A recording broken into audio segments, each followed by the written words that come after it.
So hello everyone, welcome to this webinar to hear from the authors of a new report which offers a fascinating in-depth exploration of the impact of oil exploitation in Kazakhstan. My name is Stephanie Rochford. I am the Director of Member Engagement at the Publish What You Pay International Secretariat. And Publish What You Pay is really delighted to have been able to support the publication of the report, Transparency, Participation and Accountability in Kazakhstan, an action research case study of the extractive industry. And we're really pleased to be hosting today's conversation with the four authors.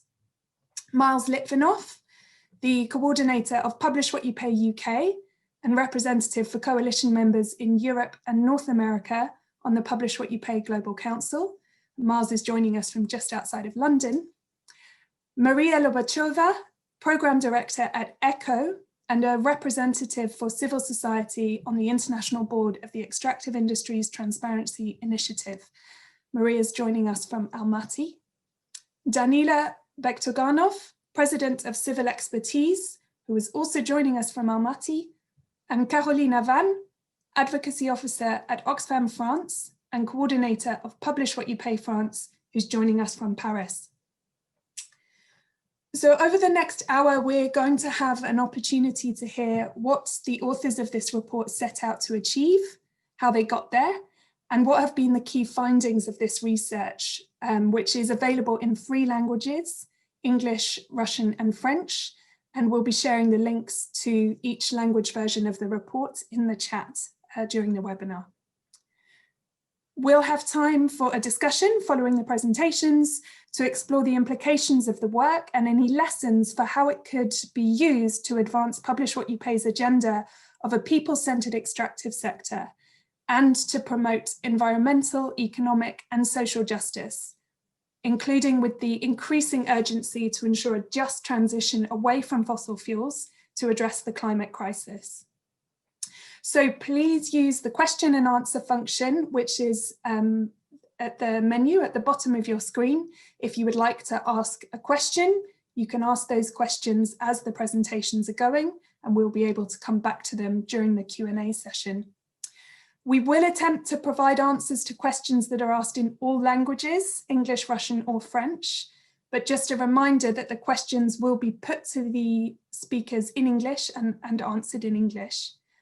And if you would particularly like to hear a response to any of the questions asked in the Q&A section, you can vote for a question by clicking on the thumbs up icon, and it will then be pushed to the top of the list. Okay, so to the main event, I'm going to hand over now to Miles Litvinov, and Miles is going to take us through the methodology of this report. Thank you, Miles. Thanks very much, Stephanie. Good morning or good afternoon or evening, everybody. Thank you first to the International Secretariat for generous support for this project that's involved Publish What You Pay coalitions and members in 3 countries.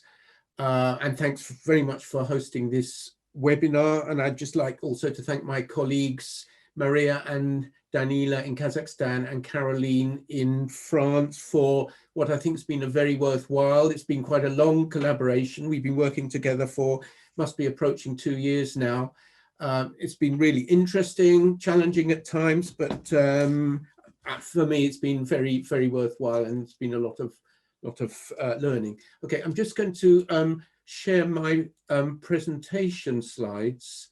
Just bear with me a moment.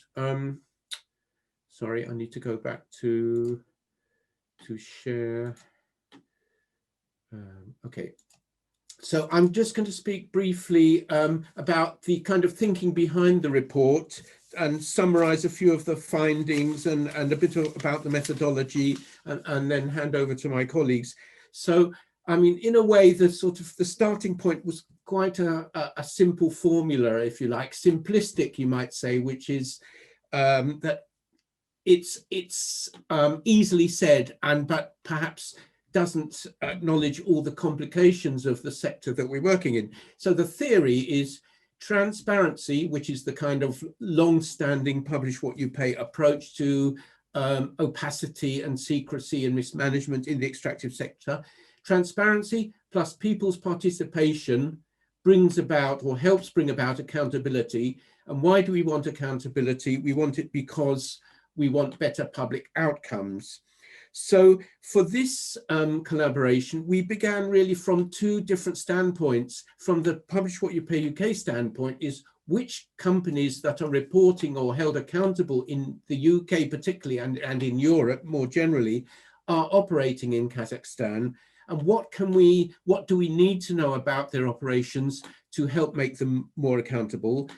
But the question for our partners was very much also from the host country perspective is, what are the issues arising in our country from companies that are incorporated or publicly listed in the UK and Europe, where there are common areas to explore. So the starting off point has been using the payments to governments data published under mandatory reporting laws in the European Union and now in the UK, which is separate from the European Union. But that was just the starting point, really. And we also had in mind the fact that since these laws were first passed in the EU, in Canada, in Norway, at the end of 2014, 2015, and then the next 2 years or so, Publish What You Pay International led the data extractors program. We wanted to look at more, can we do more with this data, using the data as a starting point, but not as the end point. So that's how we kind of began our conversation, and with this implicit theory of change. But I think one of the things that maybe we did realize at the start, but I realize more concretely now, is that transparency, participation, and accountability as a model needs to be matched with the political realities of the international sector we work in and in the countries where we are focusing our work. And we need to bear in mind that there will be setbacks. It's not an easy linear progression from participation to accountability to better outcomes. There will be gains, but there may also be losses.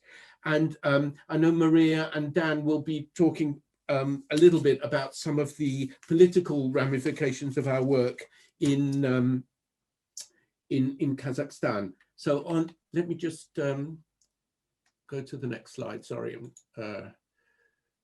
Okay. Apologies for the delay.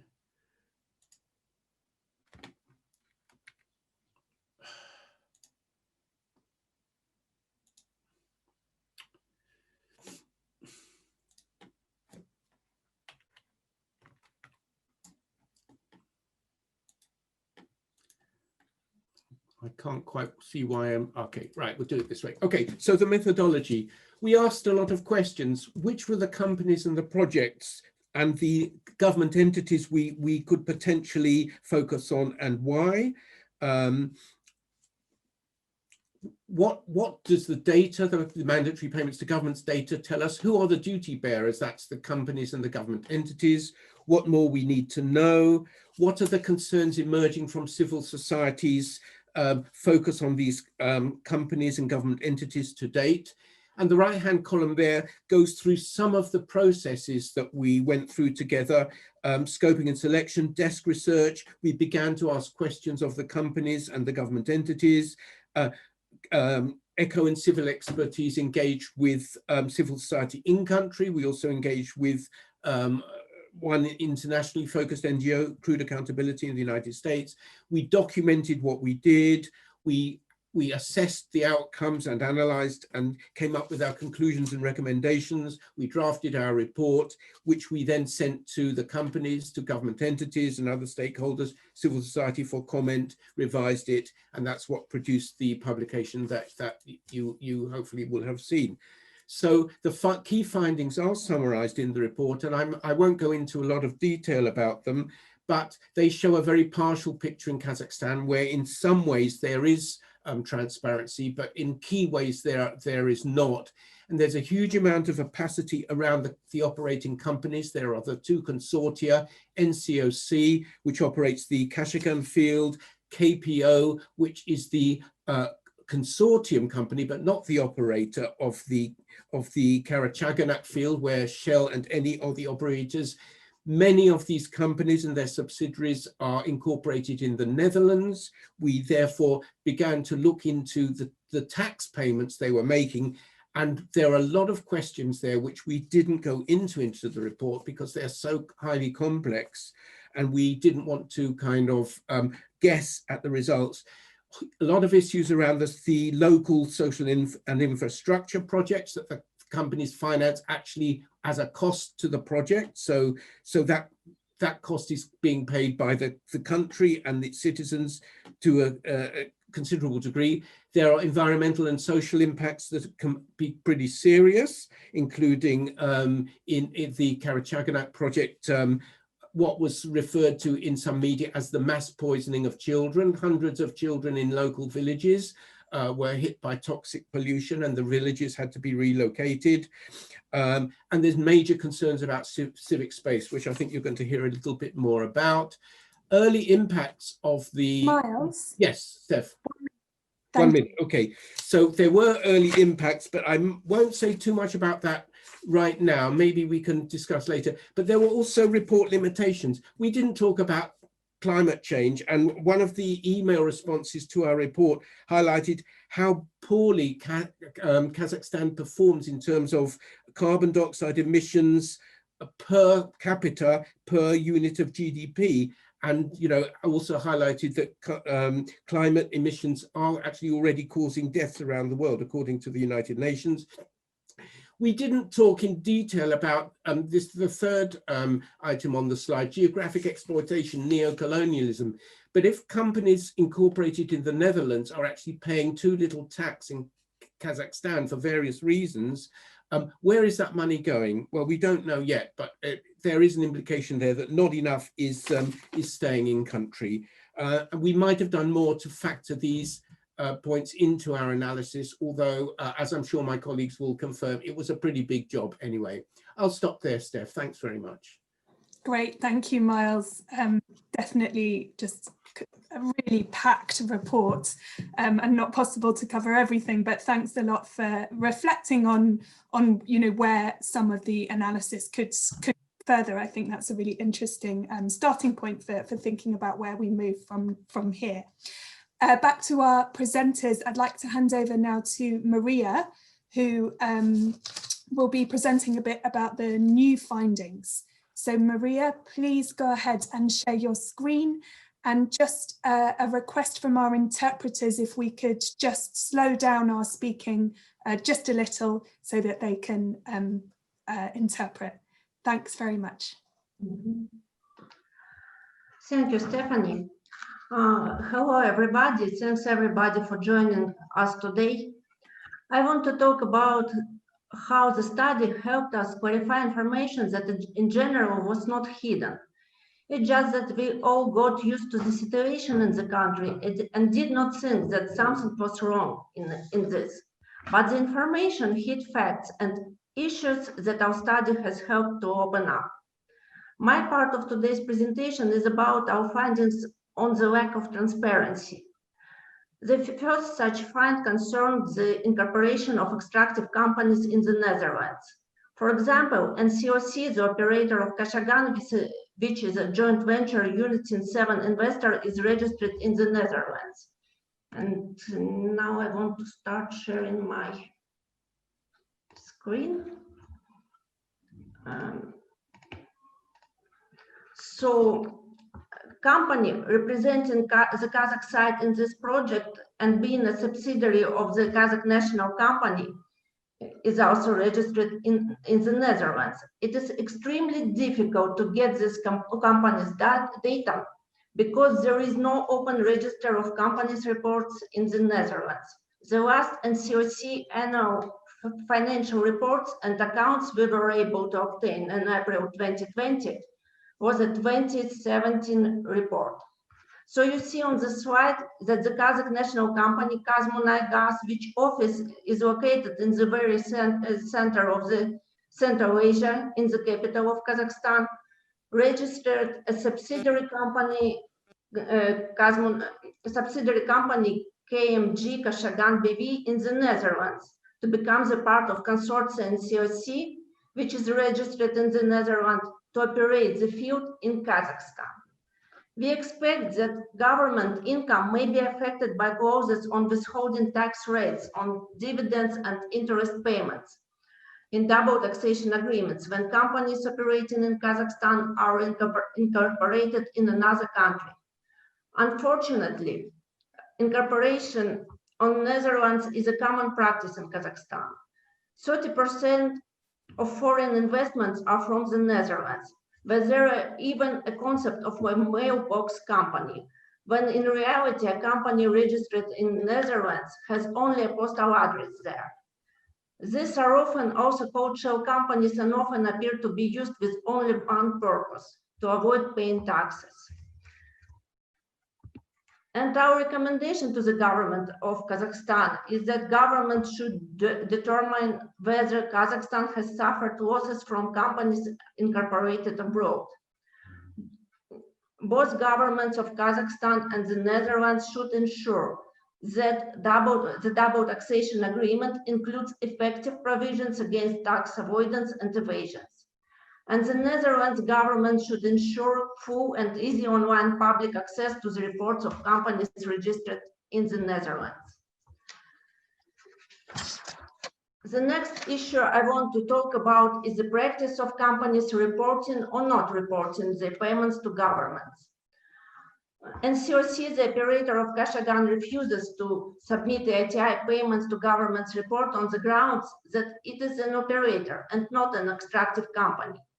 However, NCOC is considered an oil company by the Ministry of National Economy, and its taxes are considered in Kazakhstan as taxes of an oil sector company. In the ITI multi-stakeholder group of Kazakhstan, we were convinced by the government that each NCOC shareholder reports separately, and that is enough. But thanks to the unilateral disclosure of NCOC taxes by the Ministry of Finance, we compared shareholders and consortia payments amounts. And these are very completely different amounts and different types of taxes. This slide shows the online system where the extractive companies submit their ATI payments to government reports. It shows 0 for NCOC, but the Ministry of Finance disclosed that NCOC paid about $1 billion for 3 years, and this money remained undisclosed by the consortium. In addition, for at least one term, NCOC represented the industry constituency in the Kazakh MSG that determined the terms of reference under which companies had to disclose payments via the ITI, and this indicates a clear conflict of interest. Now in Kazakhstan MSG, we have again highlighted that NCOC should be required to submit the ITI reports, and these reports in future will, I hope, be enhanced by the ITI requirement to disaggregate payments information at the project level. Another case that demonstrates the lack of transparency concerns the UK-Dutch company Royal Dutch Shell, one of the joint venture partners in both the Kashagan and Karachaganak consortia. But Shell policy, as well as Italian another partner in both projects, is not to disclose its share of payments made by the consortium company on its behalf. In this case, Shell and Eni are joint operators, but the Kazakh umbrella consortium company is Karachaganak Petroleum Operating, KPO. Maria, I'm sorry to interrupt you. Can we just go a little bit more slowly just for the interpreter? Okay. Sorry. No problem. So on this slide, you can see that we compared the ITI data of the Shell subsidiary, the KPO, ITI data, and we calculate the percentage that corresponded to the Shell's share. And the Shell reported by Shell and the Shell data reported by Shell in the EU. The figures for Shell subsidiary are consistent with Shell's data for the EU, but the share of payments made by Shell through KPO have not been disclosed. According to our estimates, for Karachaganak, Shell has not reported nearly $1 billion of payments to the government in 3 years. This example illustrates what a huge amount of information about payments is actually hidden from the public. And our recommendation to the companies is to disclose their share of payments paid by any of the joint venture operators and the consortium companies. And to the consortia companies, consortia companies and COC and KPO should disclose all the payments disaggregated by the participants. So you see, Kazakhstan have been actively participating in the EITI for 15 years, but we still need to take additional actions to achieve better transparency. Thank you. Thank you, Maria, for that presentation. I mean, that's just an astonishing figure of $1 billion of payments that are just not disclosed. And I thought the point you made at the start of your presentation about these things being hidden but not unknown is really interesting, and that's one of the real challenges that we have, which links to this question around political will, I think, as well, which I think has come out strongly both from what you've presented and from what Miles has shared. Let's move now to Danila, who is going to speak to the civic participation element of this report. Thanks, Danila. Thank you very much, dear colleagues. Thank you for opportunity to speak today on this webinar, and I will try to share my screen right now.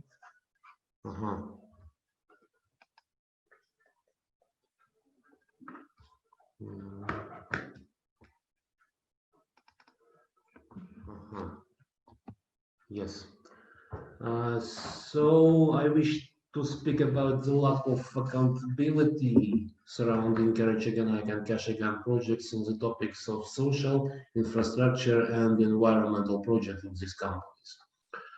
So you know that when a company conducts extractive activities, it must take care of local communities, compensate all damages, build roads, schools, hospitals for local people, and so on and so on.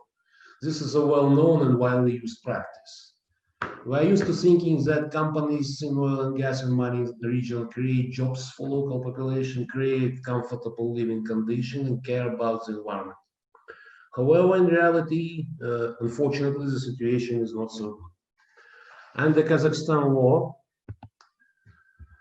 subsoil user companies are required to implement social and infrastructure projects. We refer to this in our report as SIPs or shortly SIPs.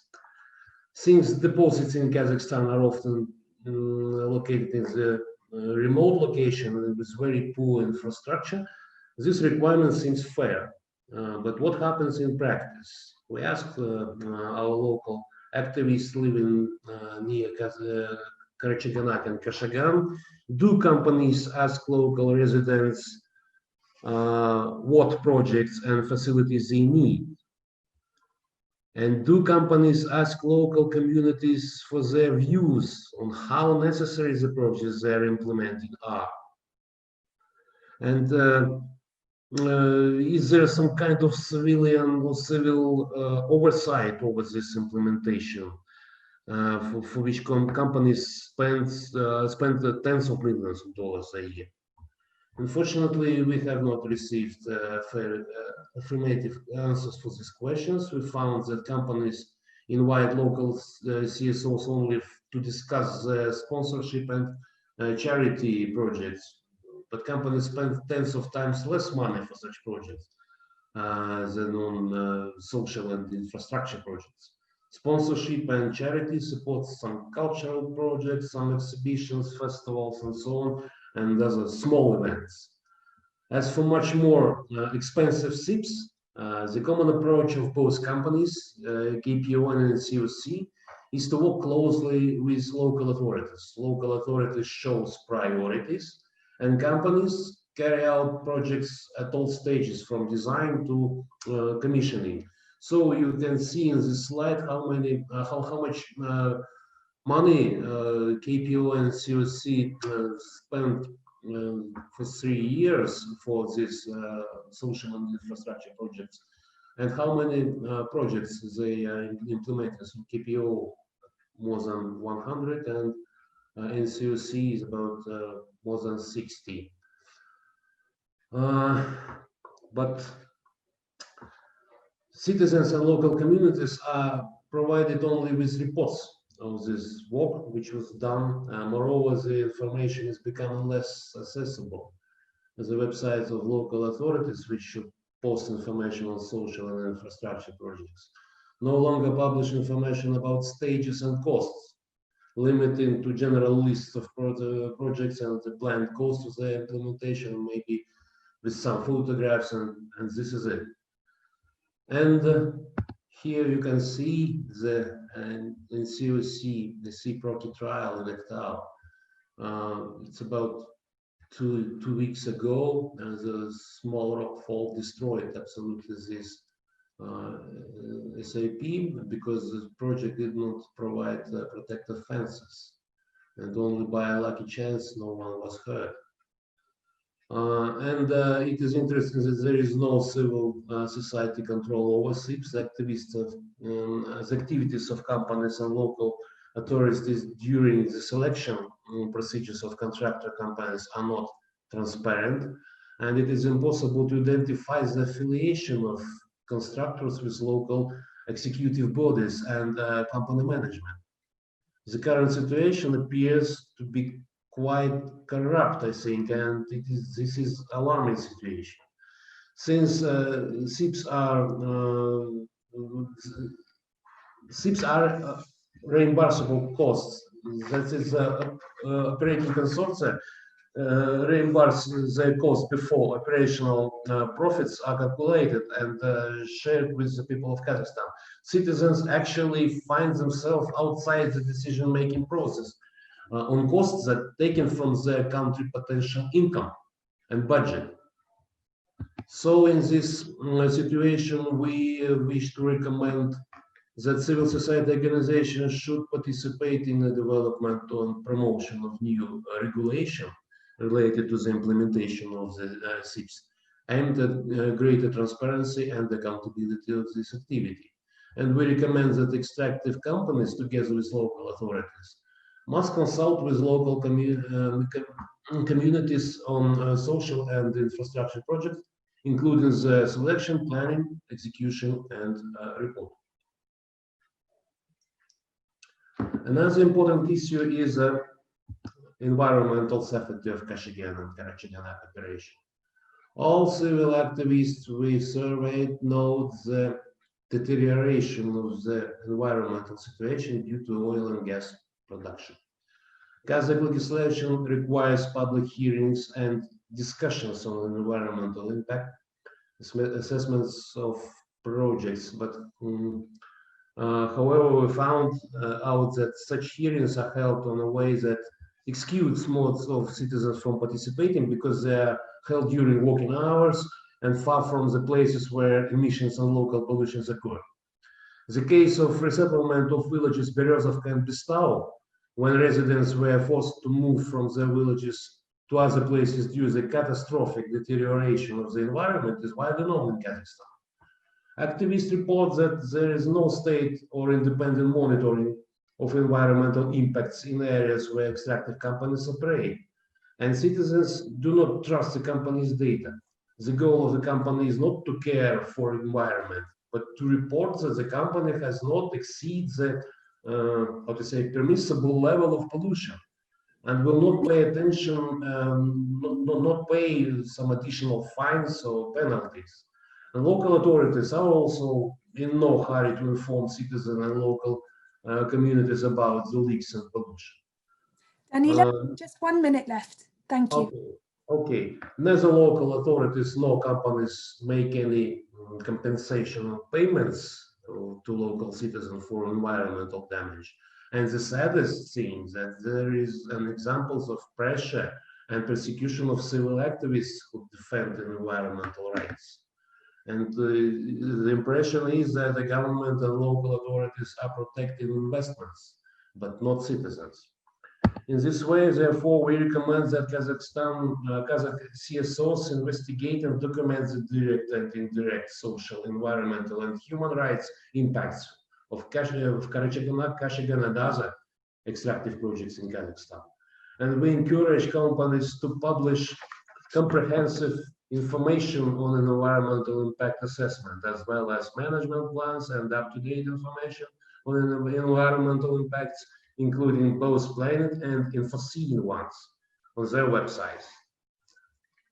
In addition, we call on all oil and gas companies and consortia located or operating in Kazakhstan to facilitate the transition to low carbon energy future, where business and society working together to respect and restore the planet.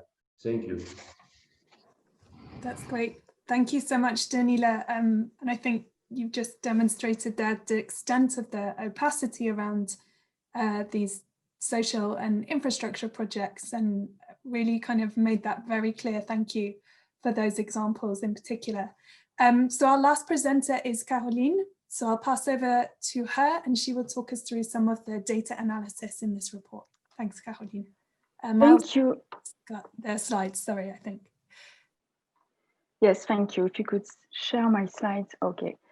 Good morning, everyone. So I'm going to try to summarize in the next few minutes the quantitative analysis we conducted. Hopefully that will be clear.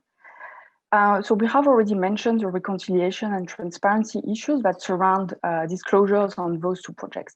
However, thanks to information available in payment to government reports that are mandatory in the European Union, we are able to provide a few preliminary conclusions and observations on the economy and government proceeds for those two projects. So it's important to note that although Kazakhstan is an EITI member country, as this was noted already, extractive contracts in Kazakhstan are not in the public domain. So in the absence of those documents, whose consultation only would provide for precise information on the exact fiscal and production sharing clauses those projects operate under, our analysis, however, allows to form preliminary observations on the economy of those contracts. So both contracts are production sharing agreements, or PSA, a type of contract that is quite commonly found in the oil and gas sector. Under PSAs, part of the production is allocated to companies as cost recovery, with a ceiling that is fixed to a set percentage of the total production, and this is what is called cost oil. The remaining part of the production, which is called profit oil, is allocated between the host state and companies using another set of percentage. Thus, in a PSA, part of the government proceeds come from that allocation, and those are called production entitlements. So in Kazakhstan, those rates are determined in the PSAs, so therefore they are not public and we did not have access to them. So we have performed preliminary analysis on both projects using data available, as I've already mentioned, in payments to government reports that were filed by Lukoil for Karachaganak, one of the project partners, and by Total for Kashagan, and project partner as well. So it's worth noting, and Maria already mentioned that unlike other project partners such as Eni and Shell, both Lukoil and Total disclose their payment to government in proportion of their shares. So that is to say that their payments can be extrapolated to estimate overall payments made by all partners. So if you can move on to the next slide, please, Miles. Caroline, can I Yes. ask that you slow down just a little bit for the Yes, sure. Thank you. Okay. So we turn now to Karachaganak. So first of all, we should mention that following disputes on the contractual terms, in 2018, the consortium agreed to a multi-billion dispute settlement payment, as well as revised contractual terms. But this was turned down by the government of Kazakhstan in 2019, as they deemed the settlement being insufficient. So in order to shed light on the actual governance proceeds for this project, and with the support of Global Witness, we have used the disclosures made by Lukoil. So as you can see here on this slide and summarized, Lukoil reported a total of $115.4 million that can be extrapolated to determine that in total, the government for all project partners received $855 million, based on the fact that Lukoil owns 13.5% of the shares. We then compared that amount to what industry sources estimate Karachaganak gross receipts for 2018 were, which stood at $5.2 billion. Meaning that only, this is the calculation you can see here, only 16.4% of the gross project receipts made their way to the government. So this is a pretty basic estimate, but it gives an order of magnitude of how low the percentage of those proceeds is. Because when we can compare that to what other mature projects, as is Karachaganak, would typically yield 35% of all received to the host state, according to industry analysts. So now we move on to the next slide, please. So regarding Kashagan, we elected to focus on the share of production entitlements, which are one of the government proceeds. We use payments disclosed by Total, which are assumed to represent 16.81% of the overall production entitlement. We also noted that Total reported the share of production of 42,000 barrels per day for the year 2017. So next slide, please, Miles. So the reasoning we followed for just 2017 is outlined on that slide. We compared production entitlements reported for that year, which were $17.4 million for Total, to the overall value of production using the average Brent closing price for that year in 2017.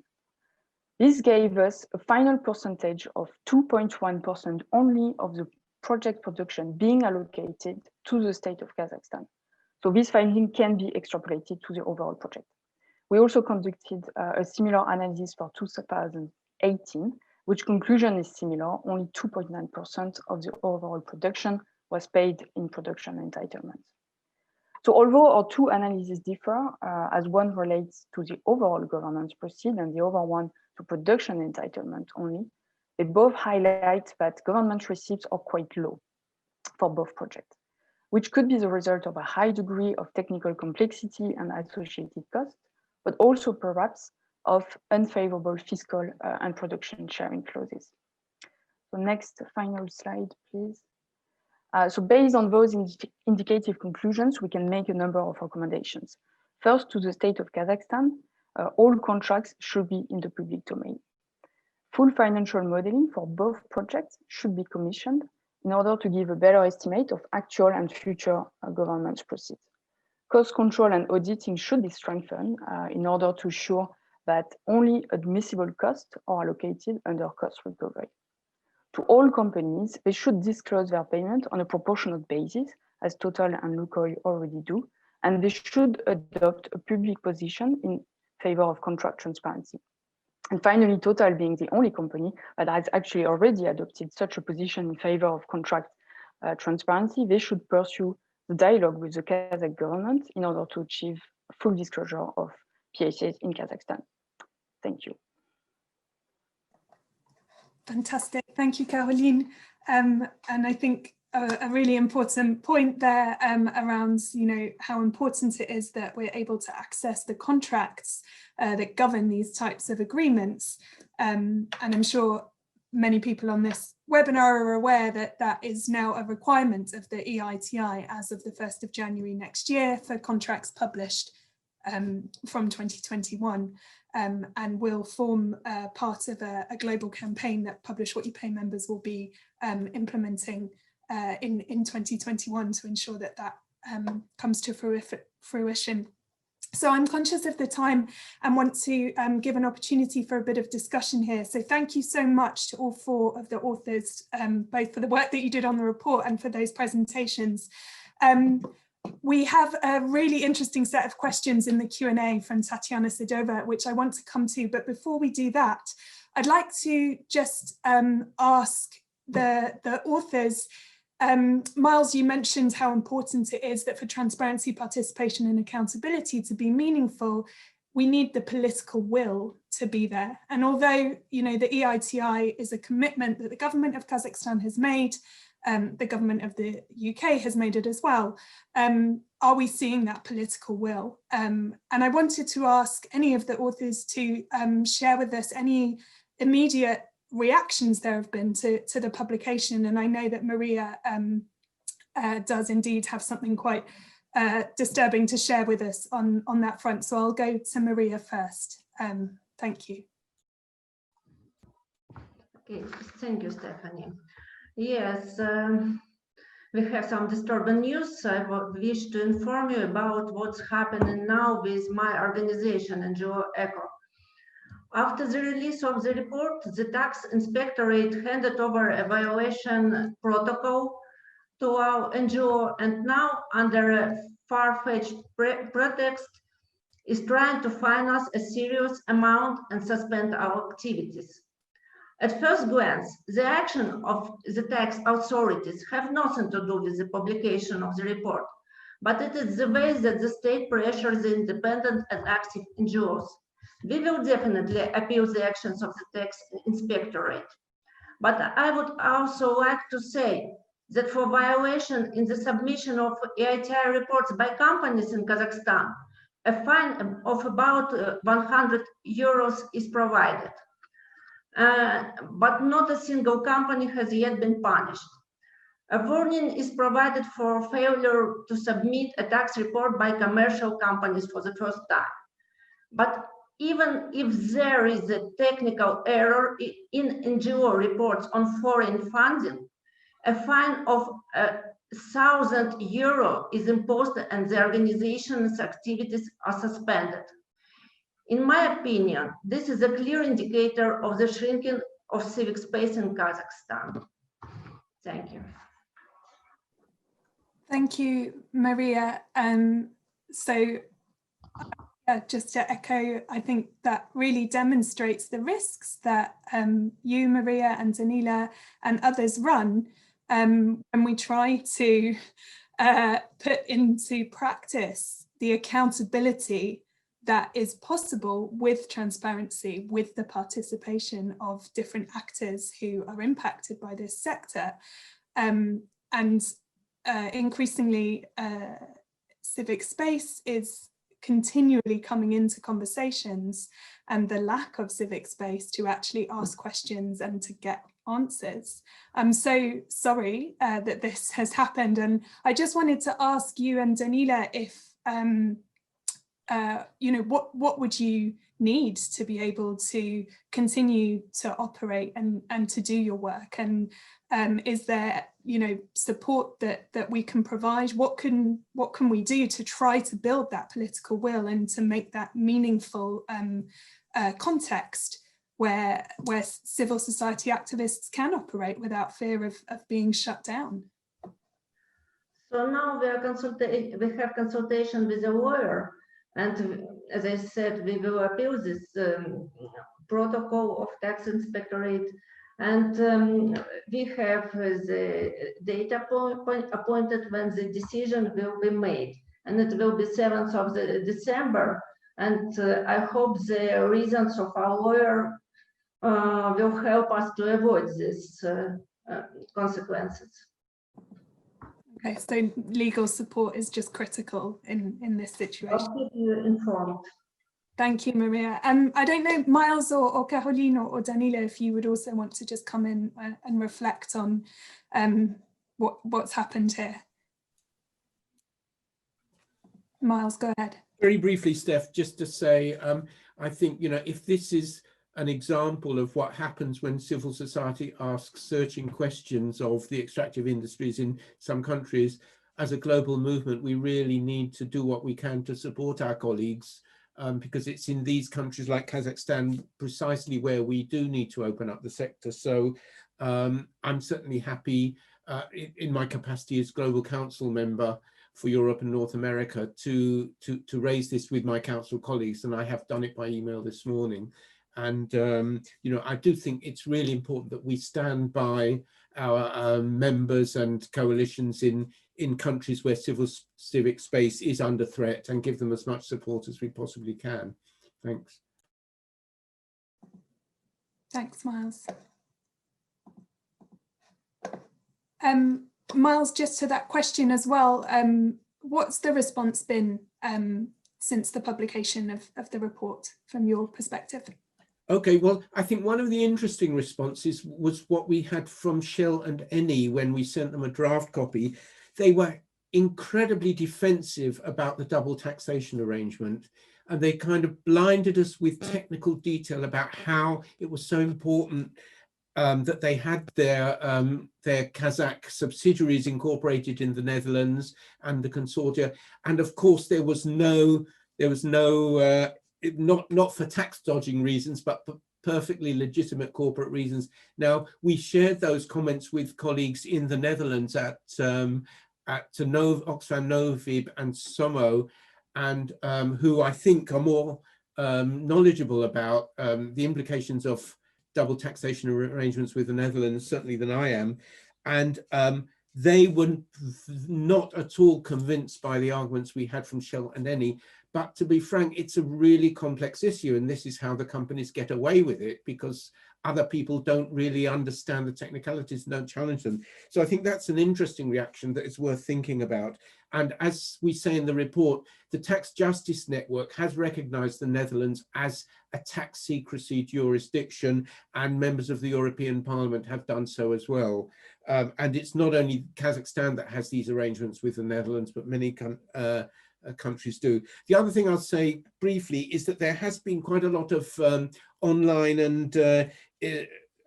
interest in the report from the Business and Human Rights Resource Centre here in the UK, The Ecologist magazine, the Transparency and Accountability Initiative reported our report in their e-newsletter, and Oil Change International's Oil Wire also reported it. And I think overall, if I just to add this last point, I mean, it shows that you can have these hugely expensive, complex oil and gas projects, and in the end, apart from the cost and profits for the companies, and maybe plenty of kickbacks for politicians and their cronies who take advantage of them, what is the upshot of it? It's just more climate change, really. More fuel for wrecking the planet, and very little for citizens or for the public at large. I'll stop there. Thanks, Steph. Thanks, Miles. And I just saw my colleagues just shared the op-ed that Maria and Danila wrote recently. So that's a really interesting piece to pick up on for panelists. Thanks for those reflections on the immediate reactions and responses to the report. I want to move to a couple of the questions that we've had through the chat, and I'll direct these initially to Maria and perhaps to Danila as well. So there's been some interest in the role of the multi-stakeholder group in Kazakhstan, and we've had one question asking, how can the multi-stakeholder group pay attention to these issues of conflict of interest? And is there a code of conduct or some other document that can be used to help to address some of those challenges? And then Tatiana's asked, what is it, specifically that the EITI multi-stakeholder group in Kazakhstan could do? What could they implement immediately to try to put in place some of these recommendations from the report?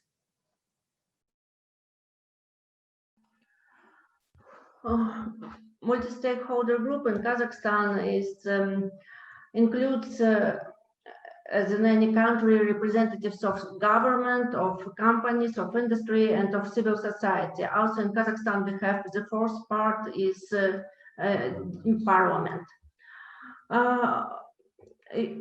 We didn't review this question of conflict of interest with NCOC before.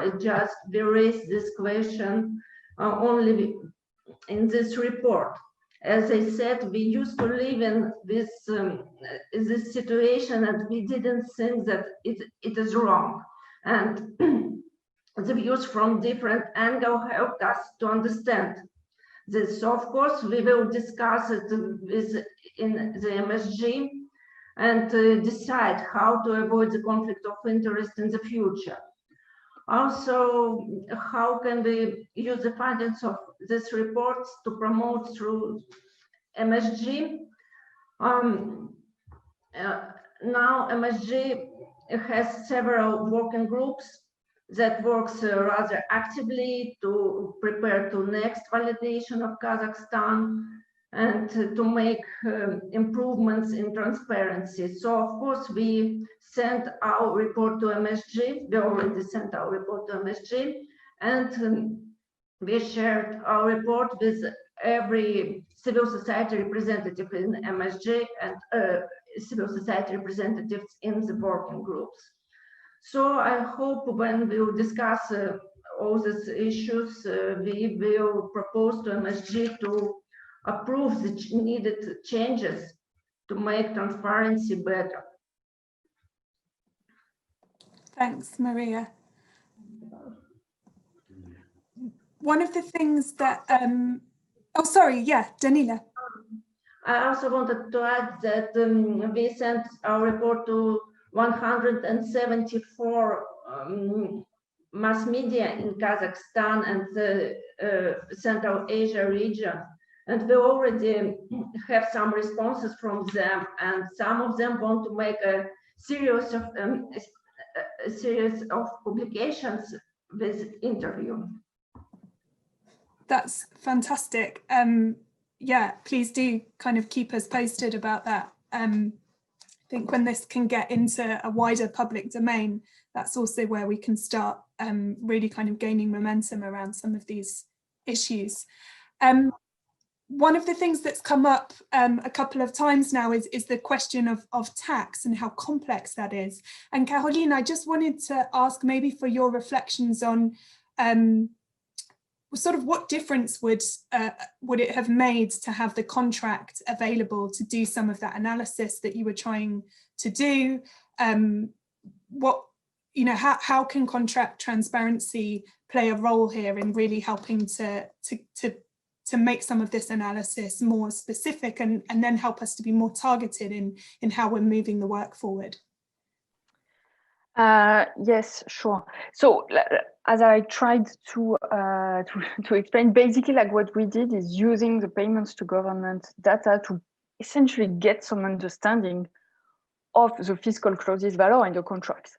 But like this can only be an approximation. It gives an order of magnitude and it's important and it's useful in that specific situation of Kazakhstan where contracts are not accessible. Now, obviously, if the contracts were public, we'll be able to read the production sharing clauses, understand how much goes to the government as part of production entitlement, but also maybe like all over fiscal clauses that surround the contract, including whether there are some tax incentives. Maybe there was a tax holiday, maybe there still is a tax holiday for some of the taxes that are applicable.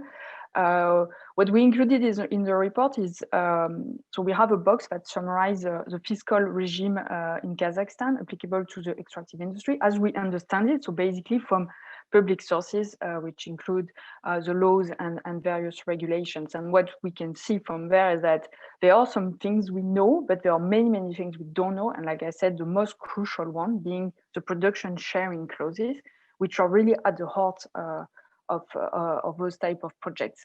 It's worth noting that in other countries, like sometimes in some countries, the contracts are public, so you have information, but in other countries as well, some of those rates, or at least a ceiling or threshold for those rates, are included in the national legislation, which is not the case in Kazakhstan. So we really don't have much information in the case of Kazakhstan. Great, thanks, Caroline. That's really clear articulation for the need for contracts to be in the public domain. I'm conscious of the time, and I wanted to just maybe go to each of the speakers in turn to ask for your reflections.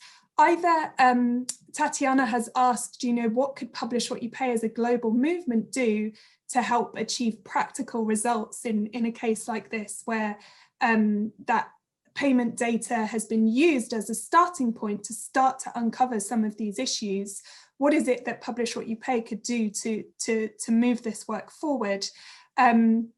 Or otherwise, could you share with us maybe a key lesson that you've learned in doing this research that you think could be of use to others in the movement who are trying to use the data and the information that we've been calling for so long to actually move towards a space of accountability, not just of transparency?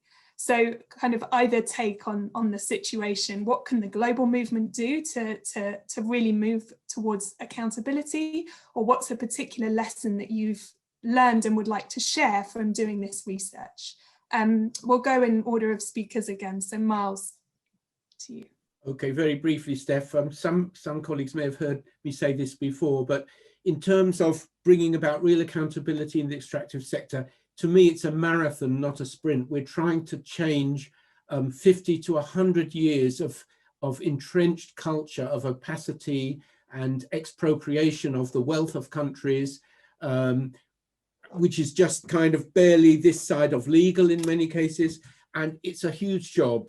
And we just have to keep doing it. But at the same time, we now have this new imperative, particularly in countries such as the UK, which is to start showing really effective response to the climate crisis. And we've got about 10 years to make proper headway to the Paris Agreement target of maximizing climate change at 1.5 degrees centigrade and keeping it within those limits.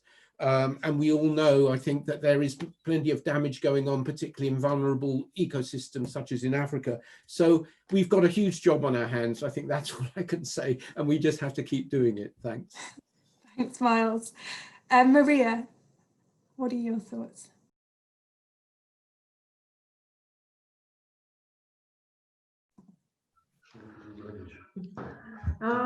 You know, it's a very interesting experience of using EITI data in Kazakhstan, and I hope that it will help us to keep on using the data in the future. And I hope that our example will encourage other NGOs and mass media to use this data and ask questions to the government.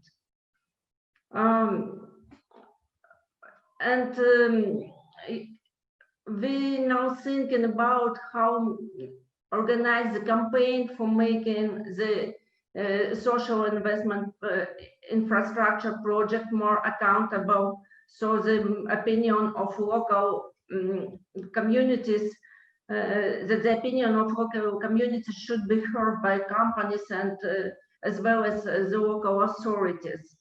And of course, now we will demand the disclosure of contracts, especially in the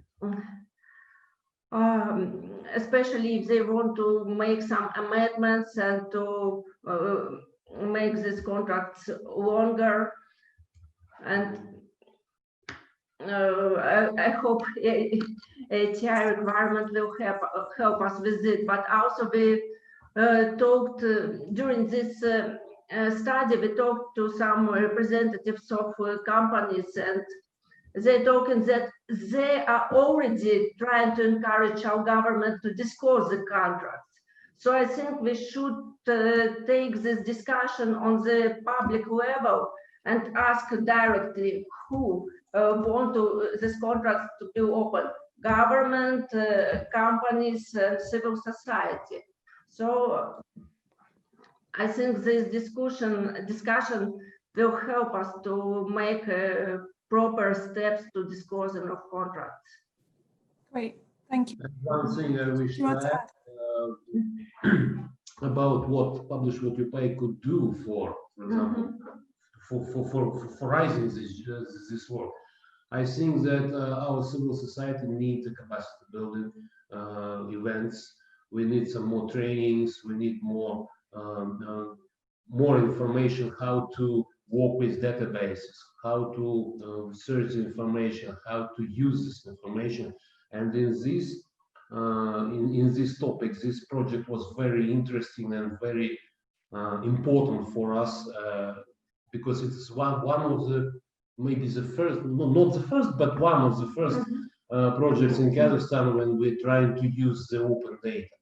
And we have a transparency, but we do not have enough real accountability, and this is a problem. And I think that the projects like this in other countries and in Kazakhstan maybe will increase accountability of sector and will be helpful for Kazakhstan. Thanks, Danila. And Caroline, last word. Very, very quickly, I think for me, one of the lessons learned was that using those type of data, and like you mentioned, then like open data, we can actually refine the questions we have and actually ask very, very elaborate questions to companies and governments. And like that's basically, and those questions, and so our findings are not the answer. That's basically the beginning of a dialogue. And it's actually useful in that sense. And it's very, very useful when you engage in a dialogue with a company that you have been able to conduct at least a preliminary analysis. This shows that you have a basic understanding or some understanding of what's going on, and then you can move on to discuss the more complicated aspects. So I think this was again demonstrated as something that is quite useful in terms of disclosures. Wonderful. Thank you so much.